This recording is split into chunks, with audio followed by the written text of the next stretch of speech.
Ready na ba kayo matikman ang Diwata Seeking Joy? Ready na ba kayo matikman ang Diwata Paris Overload? Ayan, dahil ready na kayo, ipapatikim na namin sa inyo ang aming Seeking Joy na talaga namang pinagmamalaki ni Diwata Paris Overload. Anong masasabi mo na napakabilis maubos ng Paris ni Diwata dito? Alam mo, hilong-hilo na ako. Sa daming estudyante. Masarap. Oy, masarap bang chicken? Ayan, Sa masarap Pares, na. masarap. Lahat masarap. Wow, wow, wow, wow! Ang dami-daming tao, madam! Nakaka-surprise naman talaga. Alam niyo ba, galing pa ako ng Pasay, pumunta lang ako dito sa inyo, sa Golden State College, para ipatikim ko sa inyo ang aking Paris at saka ang aking Seeking Joy sa ngalan ko ni madam. Alam niyo, madam, sobrang dami pala ng tao dito, ang daming estudyante, ang daming mga tao. Ang dami-dami mo palang taong natutulungan.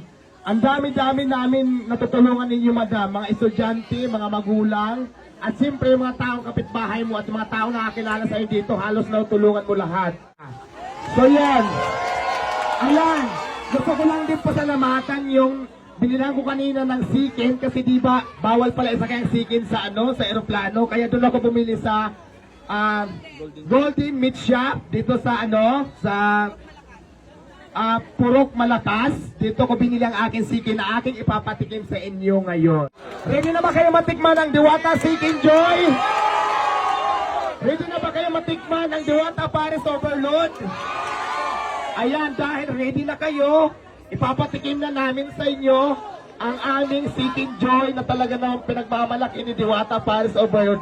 Siyempre gusto ko rin pasalamatan yung nagbigay ng litson. Si Sir Kiko ang nagbigay po ng litson. Nandiyan po ang litson.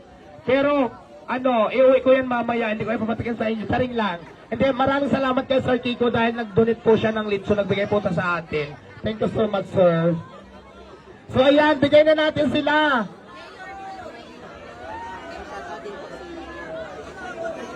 Ayan. Excited na ako makita. Shout out kay Mayor Rolly Pacquiao. Mamaya-maya pupuntahan natin sila, madam, kasi balita ko mabait daw si Mayor. At saka hindi ba complete yung pagpunta ko dito sa Jinsan kung hindi ko makikita mismo si Mayor Rolly Pacquiao. Kaya punta tayo mamaya doon, ha. Samahan niyo ako sa bahay doon. Oo, at saka gusto ko rin makita yung bahay niya para at least pagbalik ko ng Pasay, may pagmamalaki ako doon. Nakati ako sa kay Madam Sara dito talaga sa Jinsan at kay Mayor Rolly Pacquiao, di ba? So ayan, ngayon huwag natin patagalin, madam. Gutom na yata yung mga estudyante natin. Patikin na natin sila ng Diwata Paris Seeking Joy.